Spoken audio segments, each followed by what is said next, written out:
You're streaming CBS News Bay Area. I'm Kelsey Thorett. Here's a look at our news headlines. In the East Bay, a sideshow took a deadly turn before dawn on Saturday. A spectator died after falling 40 feet from a freeway overpass in Crockett. Witnesses say the victim tried to jump across a gap to get a better view of the sideshow near I-80 and San Pablo Avenue. The CHP is investigating, while neighbors say reckless stunts like this have affected the area for years. 3 people who fell into McCovey Cove in San Francisco are reported to be in good condition. Fire crews rescued them during last night's Giants game against the Dodgers. A fire captain says 3 adults were each on kayaks that overturned at about 8:30 p.m. in the cove behind the right field wall at Oracle Park. People on other kayaks helped first responders pull them back to shore. No word on why their boats capsized.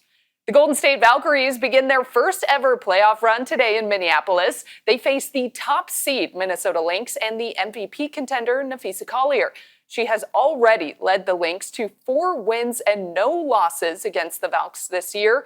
Golden State brings elite defense but has been struggling a bit on offense. Key scorer Tiffany Hayes is out today with a left knee injury. Game 2 is on Wednesday at SAP Center in San Jose.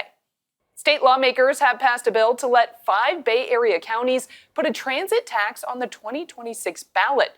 If voters approve it, money would support BART, Muni, and other agencies for 14 years. Supporters say it's critical to avoid major service cuts. Governor Newsom has until October 12th to decide whether to sign it. Claude, the albino alligator, is turning 30, and the California Academy of Sciences is throwing a party. Today's birthday bash features crafts, giveaways, and a fish cake for Claude and cupcakes for guests. Visitors can meet the Claude mascot, join a live illustration workshop, and learn more about Claude's species. If you can't make it in person, you can stream the celebration online, and if you like, you can even send Claude a digital birthday card. Now let's get a check on our first alert forecast with meteorologist Darren Peck. All right, let's pick this first alert forecast story up where we left off at the top of the newscast. We're getting you ready for Sunday, and this is the nice one. We got a little bit of marine layer to burn off over the next few hours, and then you'll have plenty of sunshine, and this will be a little warmer than Saturday. You might notice, but it's going to be subtle. It's really tomorrow and Tuesday we're going to draw your attention to in a second, but temperatures in the city should make it up into the mid-70s. And you'll be in the mid-80s for the most part for the warmer inland East Bay communities. North Bay valleys will stay in the low 80s today, and we'll be in the low 80s in the South Bay. All right, let's get that high and wide view on the map. We're going to play that game where I switch out the numbers, and what we're going to look at is how the color contours on this map are going to change from Sunday to Monday. I think this visual change usually drives a point home right away. But the numbers, of course, are needed to fill in that story. So now look where we're going to be for daytime highs. When you look at it this way, the point of this story comes across, which is that Monday, right out of the gate, is going to feel quite different than Sunday did. So it's a beautiful weekend, and just don't get taken off guard on Monday, especially here in the Tri-Valley. When you step outside, temperatures are back up into the mid-90s. Here's Livermore's number. Take a look at Concord. There's Antioch. San Jose, you're going to have some 90-degree days coming, and I do mean plural. These are Monday's numbers, but Tuesday's almost identical. Wednesday technically gets better, but not a whole lot better. And then by the end of this coming work week, you will notice an improvement. And with all of those numbers we just looked at, I think the one that maybe even needs to be called out the most is that one.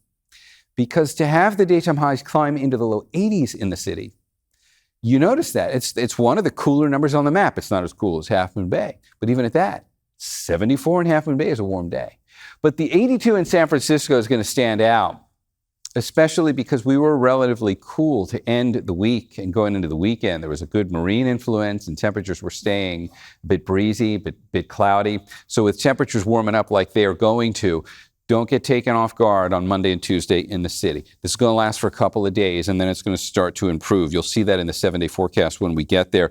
I just want to draw your attention to one other element to the weather right now. There is a beautiful area of low pressure sitting out here off the coast. This is another one of those early fall season weather makers. You see this beautiful cold front up here.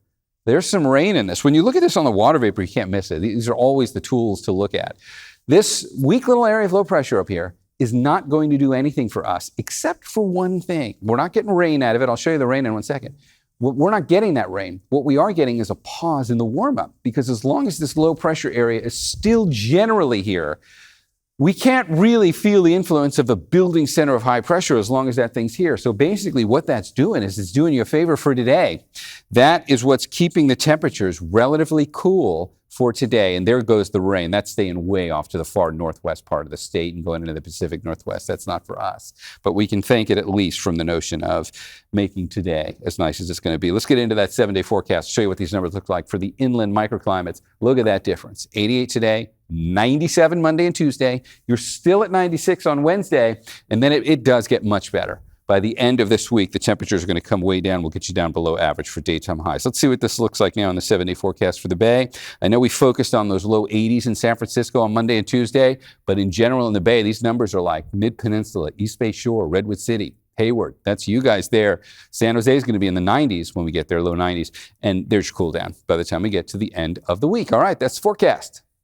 New numbers from the California Budget and Policy Center show just how many people are struggling. More than 17% of people in our state having difficulties meeting basic needs. California is tied with Louisiana for the highest poverty rate in the nation. Children have suffered the most. Child poverty more than doubled in California between 2021 and 2024, now approaching 19%. That reality has led to record rates of homelessness in California. When we talk about the challenges of solving the crisis, it's sometimes easy to point fingers and talk about what's not working. But successful cases do exist. That includes a notorious RV encampment in Berkeley on 2nd Street between Cedar and Page. Outreach workers were able to move nearly all of the residents into a shelter motel. Researchers at UCSF are now looking into that success.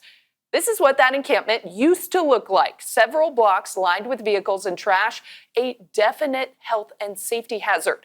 Ryan Yamamoto had the chance to meet one man who lived there. With help, he's now looking to turn his life around. Oh, it's great. It was earlier this year. About 4 months, I'll say. Mike Jones took the step to leave the streets. Life-changing, tell you the truth. And take a room at this Berkeley motel. The rooms are beautiful. You get a shower, you got your microwave, you got a fridge, freezer in there. Freezer's a little small, but don't worry about that. But the conditions, much different from where he used to live. Oh, other van. A van he called home for nearly 10 years. As part of an RV encampment on 2nd between Cedar and Page, where dozens of people had taken over the streets. I think there was only one word to describe it, which was dangerous. Peter Radu with the City of Berkeley's Neighborhood Services says it had become a health and safety hazard. Scattered needles, raw sewage, active rodent burrows, you name it. Between August of 2023 and July of 2024, police were called out 369 times, 1/3 for high-priority calls. The fire department called 81 times, 38 for fires, 43 for medical emergencies. For Mike Jones, then it started getting worse. He knew it was time to leave. Well, the program chose me. I won't even say I chose the program. I say the program chose me. They came around, they had a plan, and I needed change. And it wasn't just Mike, but nearly everyone living in the encampment made the choice to leave after the City of Berkeley took a different approach. Through funding from the state's Encampment Resolution Fund, they offered cash for RVs, $175 per linear foot, about $5,200 for a 30-foot vehicle. If folks are really attached to this RV as their last remaining asset, that asset is not liquid. What if we liquefy that asset for them in the form of a cash payment?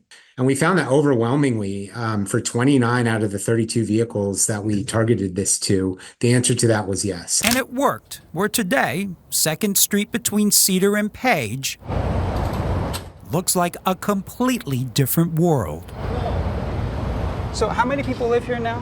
36 people. And that was a big encampment. Oh, for sure. Big encampment. Rashawn Atkins works with Dorothy Day House that runs the motel. where people from the 2nd Street encampment now live as a community. The goal to move them from the motel and into permanent housing. We've had 4 to 5 different people that have moved into permanent housing, and we've had some people reunite with family, which is really important because a lot of times when you're out in an encampment, you're disconnected from your children or your sisters and brothers, and so they've had the opportunity to reconnect with family.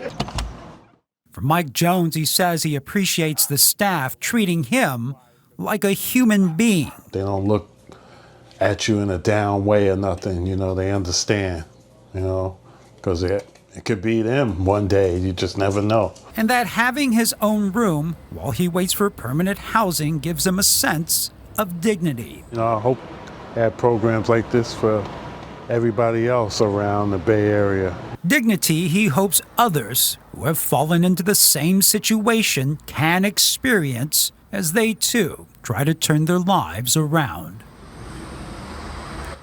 We should mention, as a part of the deal of the RV buyback, residents receive 15% of the cash up front when they move into that motel, and the rest of the cash once their vehicle is towed. If they choose not to stay, they still get to keep that 15%, no questions asked. The city is now looking at a series of RV encampments in West Berkeley around Grayson Street and Dwight Way.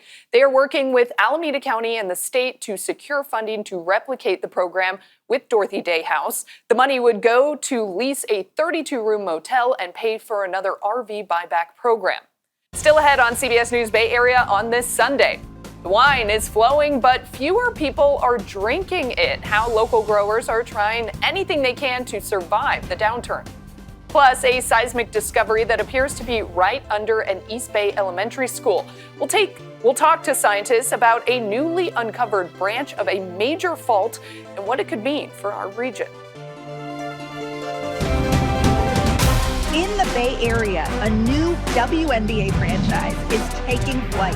Catch this first-in-a-lifetime inaugural season as the Golden State Valkyries play live on KPIX and Pix Plus.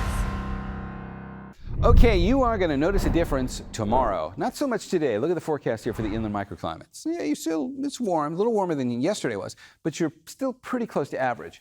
Monday is different. Now you're going up almost 10 degrees, and you are staying there going into Tuesday. These 2 days are a bit of an issue, but Wednesday isn't any different. Technically, it maybe gets a little better, a little cool down by Wednesday, but you're really waiting here for the end of the week, Friday and Saturday, before the temperatures cool back down to where they should be. Actually, they're going to be below average by the time we get there. And when we look at the 7-day forecast for the Bay, we got the same story here. Those upper 80s will feel warm down the peninsula and in the East Bay Shore, and a low 80s, about 81 or so in San Francisco for Monday and Tuesday. And then it'll get much better by the end of the week. We're getting new indications that the U.S. economy may be slowing down even faster than we thought. Newly released numbers from the Bureau of Labor Statistics looked at the 12-month period that ended in March. The data showed more than 900,000 fewer jobs were added than the original estimate. Some of the industries that are most exposed to tariffs have been hit hardest. Data shows job growth in manufacturing, construction, and transportation sectors turned negative shortly after President Trump's trade war started in the spring.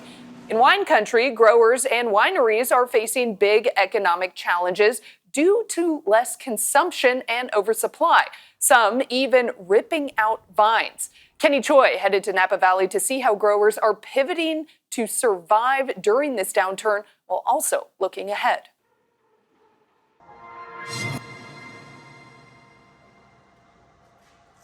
Size is different. For 3 generations, Tom Gamble's family has been growing wine grapes in Napa. It's a great harvest year, I think, for reds. We had plenty of rainfall last year, so the grapes are very healthy. Before they're picked, they're sampled. They taste kind of yummy, don't they? They do. They sold this at the grocery store. Gamble keeps a lighthearted attitude, but experts say the wine industry as a whole continues to face challenges of oversupply and shifts in consumer demand. Gamble says his estate decreased wine production years ago to focus even more on quality rather than quantity. There is still demand for high-end wine. The biggest hits right now are being felt at the lowest end of the quality and price. Gamble is contracted to sell all of his grapes, but industry insiders say the gap in supply and demand for lower-end wines like a $10 bottle continues to result in unharvested grapes. Other vineyards are ripping out vines, which ideally reduces supply. You're seeing literally across California, here, certainly, south of us in the Central Valley, a lot of vineyard acres coming out. That's going to kind of help a reset. Carissa Cruz is president of Sonoma County Wine Growers. When you look at a region like Sonoma County or Napa Valley, certainly we're in that premium wine region and those pricing. And so we're not being impacted quite as much, but it was just a slower, I think we were a little more insulated for a little longer than some of the other regions in the state. Despite that separation, her organization projects that 30% of Sonoma County wine grapes won't be contracted this year. The growers also project what she says is a significant 7% drop in grape prices. We have wineries in Napa that buy grapes from Sonoma County. About 25% of our grapes go over to Napa wineries every year. And so we can kind of watch that it's happening in both Napa and Sonoma, that there's just grapes that aren't contracted. And again, we're really needing to get the marketplace back in balance. The ups and downs in a vintner's life are nothing new for Gamble and his family business. People keep finding their way back to wine. And it does go through cycles, and we're in a challenging one. But there's no doubt in Gamble's mind who's here to stay. A surprising discovery under the earth in Contra Costa County may have some big implications. The Concord Fault may have a parallel twin. The new branch runs for several miles right under town, appearing to split a school campus in half. Brian Hackney spoke to the experts about the fault's so-called creep. It's amazing. Look at how much this offset is. Yeah, but this is small in comparison to what we'll see after the fault moves and makes its next earthquake. David Schwartz, earthquake geologist emeritus. And you might ask, well, what happens to the movement along the plates? Well, I was always interested in science. My grandfather used to always take me to the American Museum of Natural History. They just had the rocks and the fossils and the maps. And I took an earth science class and a fabulous teacher. I said, that's it. This is it for me. I was good at it. I still am. Sure, that's this place too. David spent 33 years with the USGS in the Bay Area. Concord Fault, potentially dangerous fault? Yes. San Andreas, the Hayward, the Rogers Creek, the Concord. They're all part of this broad zone that's allowing the plates to slip past each other. This is slip, and this is slip. There's a series of fractures that extend out across the asphalt. I think this is a very nice example of creep. It's all evidence of the newly discovered branch of the Concord Fault, a strand of 4 miles running from Arbolado Park in the south, almost to Bart's Concord maintenance yard in the north. This goes right through houses and buildings? Yeah. And this new trace is 1,300 feet west of where the old trace was mapped decades ago. This is a map of that newly identified Concord Fault trace. Curtis Bodden is among the new generation of USGS geologists. If we look back in this direction. And he's looked over this new study that discovered creep on the fault in this new location. So this curb is deflected to the right, and we even see some spring activity, and there's some that think this is a spring that originates along the Concord Fault. All of this is evidence that the Earth is moving on both this old and the new traces of the fault, about 3 millimeters a year, taking everything on top of it with it. We didn't know that this fault existed in this location. Neither did residents who hadn't heard about the old Concord Fault trace. So you didn't know the Concord Fault was in your side yard? No idea. Or the new one. You never heard about this? I never heard about it. It also came as news to Valley Verde Elementary School in Walnut Creek, home to nearly 500 K to 5th grade students on campus, and now possibly home to the Concord Fault. So this yellow line is the newly mapped, actively creeping strand of the Concord Fault. Looks like it goes right through the school property. It does. To make this clear, here's a map of the Bay Area. We'll push into part of the Concord Fault in Walnut Creek. The new remap shows the trace to the north of the school ground, and to the south, We're going to stand here on Citrus Avenue. It looks like the sidewalk in general, all through here, has been distorted. This is 500 feet south of the school grounds. Sure, that's displaced too. Conclusion? I would say that this is a trace of the concrete fault. Connecting the creep on the south with that on the north could put the new Concord fault trace right through the school property. Yes, it's close to the school grounds. And the question becomes, has the creep done anything inside of the school? Are there any records of damage, of things breaking that shouldn't break? You know, those are things I would look for. Those questions await an investigation by the state geologist, Jeremy Lancaster. A site-specific investigation done by a qualified geotechnical professional is going to be needed to really pin down the precise location of that fault, if there is, in fact, a fault on the campus. And if there is, it could be a shock in more ways than one. How big a quake is the Concord Fault capable of springing? We estimate that the Concord Fault is capable of about a magnitude 6.7 earthquake. That's a big quake. That is a big quake. And it leads to an obvious question. What are the chances one day there actually being an earthquake here in Concord? Yeah, that's why we've got Curtis. We give the Concord Fault a 3 to 4% probability of having a 6.7 magnitude earthquake or greater in the next 30 years. But nobody here wants that inevitable quake to be the first time people realize they're living on top of the Concord Fault. The message is to prepare. You know, we say it all the time, prepare. But the information is there to allow you to do something ahead of time to make yourself, your house, your family safer. The state geologists will take until next summer to update their own seismic hazard maps showing this new trace of the Concord Fault. Then the school can make a better assessment of the potential risk. Still ahead, a Bay Area biotech exec leveraging her career success to open up new lanes for women. How she helped blaze new trails and turn plenty of heads in the process. Oh, thank you so much.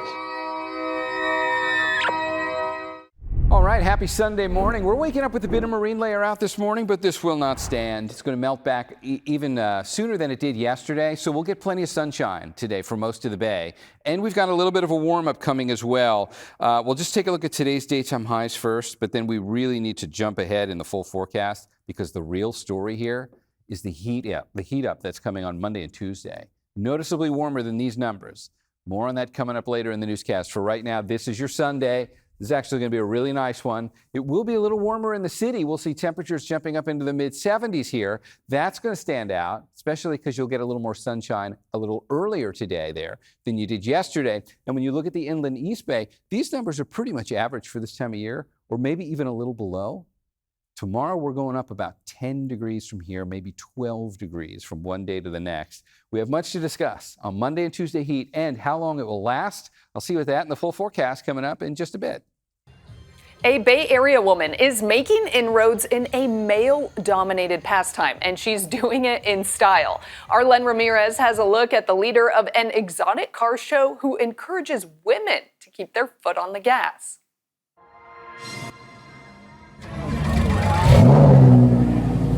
Downtown Carmel by the Sea, and it's women behind the wheel.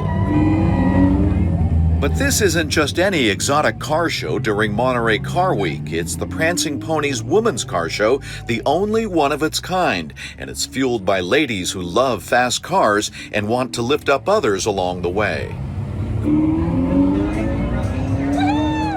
Founder Shantaria McGilbraw is the power behind it all. She's not just celebrating cars, she's opening new lanes for women, especially women of color, to succeed. Well, Prancing Ponies is a state of being. You know, being in the world, giving back, uplifting others, advancing your own life and your own careers for your own families. She's a first-generation college student.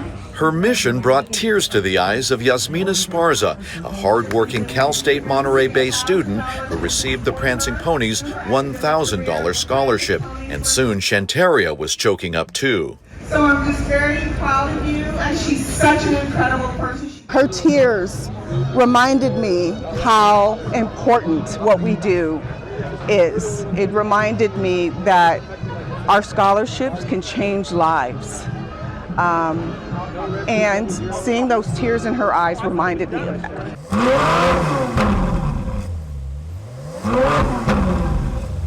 Shantaria's own journey started far from the luxury lanes of Carmel. Raised in the East Bay, she graduated from Cal State Hayward and later earned her MBA from the University of Monaco.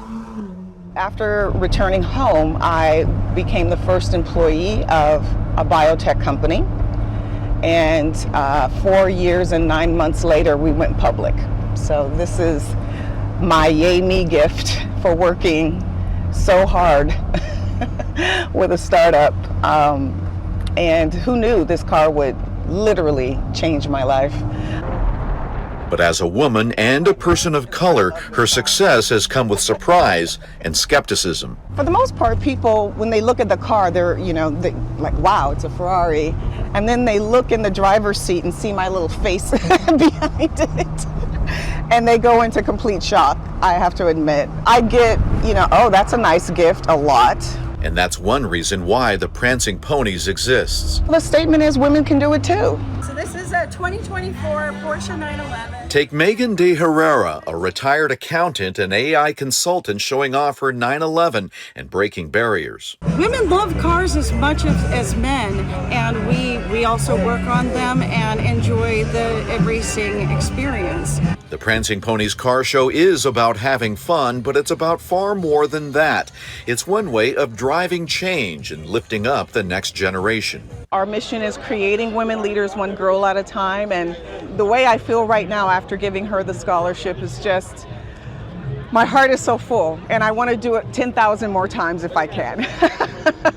From Ferraris to futures, Shantaria is shifting to a more inclusive road ahead, and the Prancing Ponies are leading the way. And by the way, Shantaria doesn't just cruise around the Bay. She also races her Ferrari, which she named Coco, at rallies across the country and even in Europe. Still ahead in our next half hour on CBS News Bay Area, a brutal smash and grab robbery in the South Bay has angered and galvanized the community. What business owners want police and the city to do to prevent future crimes. The first parade of its kind rolls into KPIX Plus September 20th. From the smooth rides of the 40s to the flash and chrome of the 80s, watch custom lowriders bounce, hop, and roll with style. Award-winning Chevys, classic Fords, and pure automotive artistry. Join Sarah Donchi and myself for King of the Streets Parade, Saturday, September 20th at 1 p.m. Only on KPIX Plus and CBS News Bay Area. You're streaming CBS News Bay Area. Thanks for staying with us. I'm Kelsey Thorud. Here's another look at our news headlines. CHP says a man tried jumping across a gap in a freeway ramp to get a better view of a sideshow, then fell 40 feet to his death. The incident happened near I-80 in San Pablo. Neighbors say sideshows have plagued the area for years and are calling for safety changes. State lawmakers have passed a bill to let 5 Bay Area counties put a transit tax on the 2026 ballot. If voters approve it, money would support BART, Muni, and other agencies for 14 years. Supporters say it's critical to avoid major service cuts. Governor Newsom has until October 12th to decide whether to sign it. The Golden State Valkyries tip off their first ever playoff game today against the top-seeded Minnesota Lynx.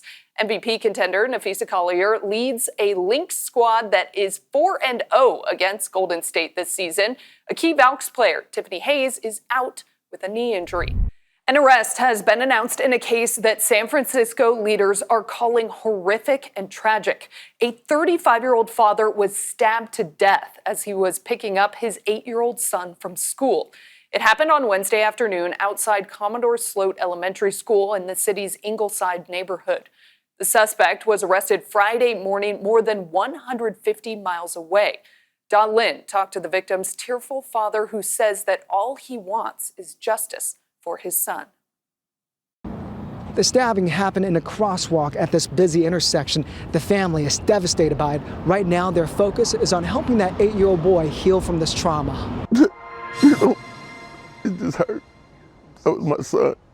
I loved him with all my might. A grieving father mourns the loss of his son, 35-year-old Robert Byrd II. Robert Byrd Sr. says his grandson witnessed the attack, stayed with his father the whole time, and begged doctors to save his dad. The family says Robert was stabbed in the chest. I only had one son. That was my baby boy. I hurt because he's not a caustic person. He's not the kind of guy to go out and start things with people. He's a fun-loving dude. He was a good father. He was a good son. And I'm going to miss my baby. The 8-year-old attends Commodore Sloat Elementary. The family says his father was picking him up from school Wednesday afternoon when the attack happened. The interim police chief says officers tracked down the suspect, 42-year-old Daniel Patrick Rodriguez, and arrested him Friday morning in Tuolumne County. We used our technology resources, like our ALPR, automated license plate reader cameras, a drone, and other tools to identify and locate him. Families must feel safe walking their kids to and from school.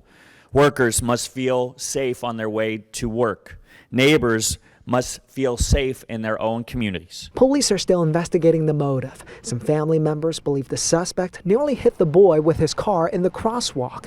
Robert apparently argued with the driver, and that's when he was stabbed. Police would not confirm that account, but say they're working to piece together exactly what happened. This was such a horrific tragedy that, quite frankly, at SFUSD, we've never experienced to this level. The family says life will never be the same now. Still in a state of shock right now. I haven't fully accepted it, but how I would like people to remember him as a loving, caring father, son. He just was a ball of joy. The victim's father says he wants justice. Give him the fullest extent. I don't want no making no deals or nothing. I want this man to pay for what he did to my son, because you killed this man in front of his child. You killed this man in front of a school full of children. The family says the little boy is still struggling. They hope to get him some therapy. The school is also providing grief counselors to the students. As for the suspect, he's expected to make his first court appearance next week for a murder charge. A recent study named San Jose as the safest large city in America, due in part to its relatively low level of violent crime. But not everyone shares that perspective. As John Ramos reports, a group in Little Saigon is calling on state and local leaders to invest in public safety in a way that actually makes them feel safe. Crime is a tangible thing that can be counted or measured, but safety is something different. It's a feeling that can't be expressed as a data point.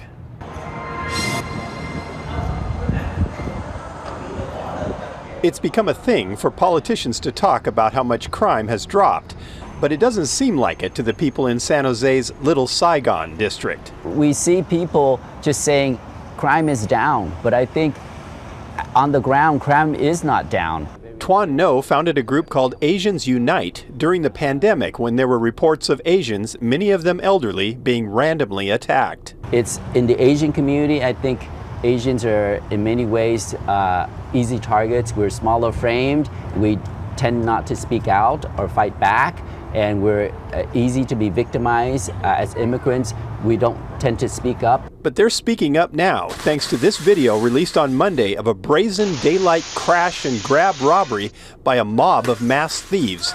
It happened at the Kim Hung jewelry store in San Jose, with the 88-year-old owner being shoved to the floor. He was later discovered to have suffered a stroke during the robbery. They have cameras, and so when these incidents happen, it's quickly shared with other merchants in the area, and so there's a lot of fear. So Little Saigon merchants have called a meeting with their council member Bien Don and the police chief, but their demands go beyond the city.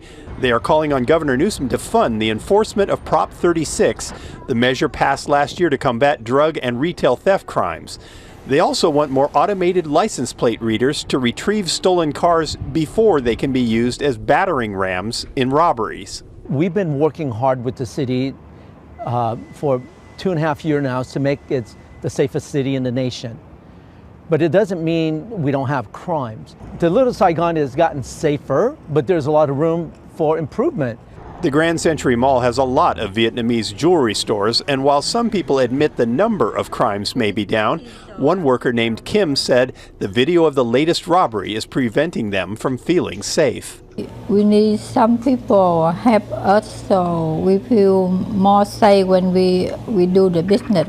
Does it feel like there's a lot of crime in this area now? Yes. And are people pretty frightened by it? Yeah. After what they've been through, the Asian community isn't relying on crime stats. They want to see more police officers, and some are even welcoming the idea of deploying the National Guard. Do you really think that's a good idea? You know, it's a mixed bag. Currently, we've been asking, the communities are asking for public safety for years and years, and nothing has happened. Something drastic needs to happen, and at this point, people are so frustrated that they're like, okay, bring in the National Guard, bring in CHP, bring in the sheriff. We need action now, we need immediate help, and we need this to be taken with the seriousness that it deserves. They say a picture is worth 1,000 words, but in Little Saigon, one video was enough to drive 1,000 fears. The study that recognized San Jose as the safest large city came from financial tech company Smart Asset and weighed its violent crime and property crime rate among several other factors. Asian leaders say they believe the city's crime numbers are low because many merchants are afraid to even report robberies for fear of scaring their customers or having their insurance rate increased. Up next, we'll take a ride with the man known as the mayor of the Mission, how his fight against racial profiling helped take lowrider culture from criminal to celebrated.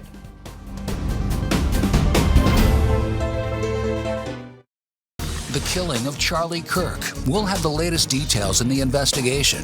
And what can our political leaders do to build unity in an America that's growing more divided? We'll talk with House Speaker Mike Johnson on Face the Nation today. As we prepare to celebrate Hispanic Heritage Month here at CBS News Bay Area, we're shining a spotlight on lowrider culture.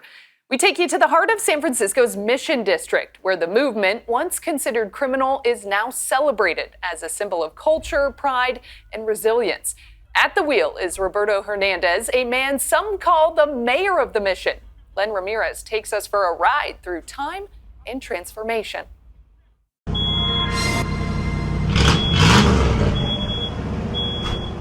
It starts with the rumble of a classic engine. And behind the wheel, Roberto Hernandez, a lowrider, a community leader, a Mission legend. When I first saw a lowrider, I was like, my neck hurted because I think I wanted to run down the street and get in it, you know? Roberto grew up just blocks from here and worked in an auto repair shop with his grandfather and uncles, fixing engines and building dreams, but nothing hit him like riding low and slow. It's in my DNA, you know? But for me, lowriding is an art form, and it's our art form as Latinos and as Chicanos. But the city didn't see culture, they saw a threat.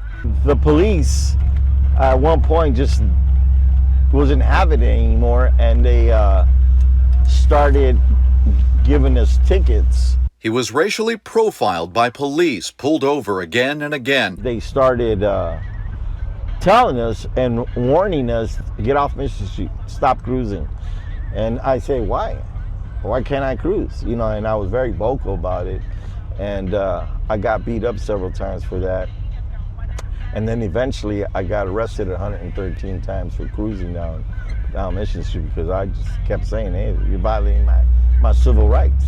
Roberto began fighting back, not with violence, but with knowledge. He sued the city of San Francisco and won a landmark case that helped put an end to discriminatory traffic enforcement and help reshape the city's treatment of lowrider culture. Every arrest, every beating I got was worth it.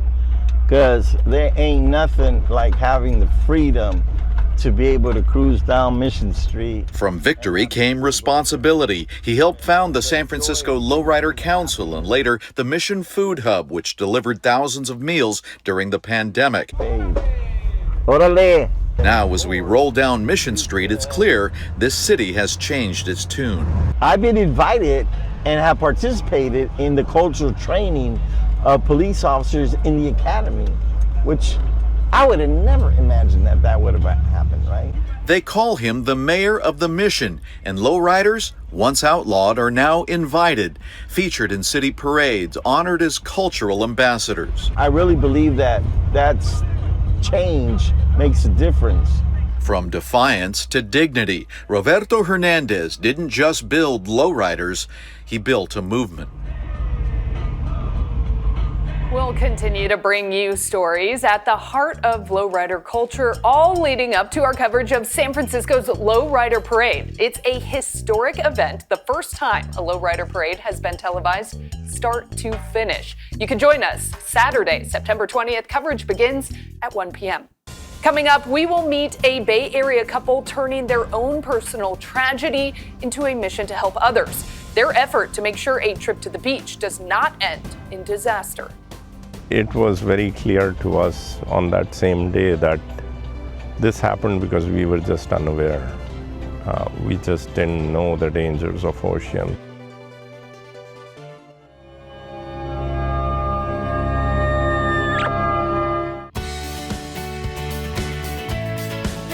This year, there have been almost 70 deaths from high surf, rip currents, and sneaker waves off our nation's coast, according to the National Weather Service. And a husband and wife from Fremont are making sure beachgoers know how dangerous the ocean can be. Sharon Chin introduces us to this week's CBS News Bay Area Icon Award winners. Sharmista Chakraborty and Tarun Pruti carry precious memories of their 12-year-old son, Arune. Even from 6 months old, no one said he's cute. Everyone said he is a very handsome boy. His life was soccer. He was enjoying his academics as well as his sports. And yes, he loved the beaches. It happened yesterday at Cowell Ranch State Beach near Half. But in January 2021, their family trip to the beach with Arune and his brother turned tragic. A big wave swept the family of 4 into the ocean. The beachgoers saved some of us who also got caught in the rip by creating human chain. Despite a search, Arune's body was never recovered. Carrie Smith of the San Mateo County Harbor District responded to the emergency. There was an adverse day at the beach. There were several other rescues that day. In their shock and grief, Tarun and Sharmista resolved to do something to spare others their pain. It was very clear to us on that same day that this happened because we were just unaware. We just didn't know the dangers of oceans. A few months later, they founded the nonprofit Arune Foundation. They educate school children about ocean safety, especially those who live inland and are less aware of how to protect yourself at the beach. Never turn your back to the ocean. You just don't know what's coming. And they equip beaches with potentially life-saving emergency rings. When the ring is thrown, the rope can extend 150 feet to reach someone trapped in the water. I feel if there was a ring that day on the beach, someone could have thrown it at him and yeah, he could have been here. Donations have funded about 30 emergency life rings, mostly along the San Mateo County coast. The goal is to install 100 of them. Tarun and Sharmista are also helping the San Mateo County Harbor District spread the word that the ocean, though beautiful, can be hazardous. So check the tides and conditions beforehand. What they're doing is helping spread that message of awareness, and it's huge. A message that can save lives. We hope that it will be in their mind when they go to the beach next time. So for providing ocean safety education and equipment, this week's CBS News Bay Area Icon Award goes to Sharmista Chakraborty and Tarun Pruti. You can nominate a community hero for a CBS News Bay Area Icon Award at kpix.com/icon. Thanks for streaming CBS News Bay Area. I'm Kelsey Thorud. We will be right back with your First Alert forecast and today's top stories.